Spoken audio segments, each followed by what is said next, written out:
Dans la matinée du dimanche 24 avril 2022, l'armée malienne met fin au règne d'un groupe de terroristes qui ont attaqué 3 camps, Nioro, Ségou et Bougouni. En effet, selon notre source, un transporteur qui répond au nom de T.I, l'armée malienne vient de tuer et capturer des terroristes qui avaient assis 3 grands camps. Elle a capturé plus de 300 autres djihadistes qui passeront le ramadan dans les geôles maliennes. Leurs affaires et camps ont été détruits et brûlés.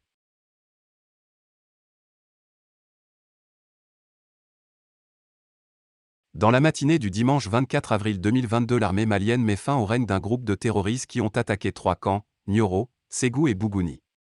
En effet, selon notre source, un transporteur qui répond au nom de T.I, l'armée malienne vient de tuer et capturer des terroristes qui avaient assis 3 grands camps. Elle a capturé plus de 300 autres djihadistes qui passeront le ramadan dans les geôles maliennes.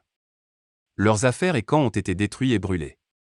Ces terroristes semaient la pagaille dans les petits villages vers les frontières. Ceux-ci pillaient les champs des habitants de ces villages, volaient leur bétail, exploitaient ces gens, violaient les femmes et les enfants.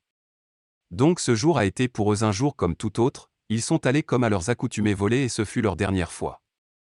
L'armée malienne a mis fin à ce massacre. Cette photo ci-dessous est qu'une parmi tant d'autres. En somme, ce que nous devons retenir, c'est que l'armée malienne est décidée à ne plus laisser sa population souffrir et se faire tuer par des terroristes tels qu'ils soient. d'Opera News. Contenu rédigé et fourni par News Hub Creator. Opera News est une plateforme en libre utilisation. Les opinions qui y sont exprimées appartiennent aux auteurs qui y écrivent. Elles ne reflètent ou n'expriment en rien celles d'Opera News.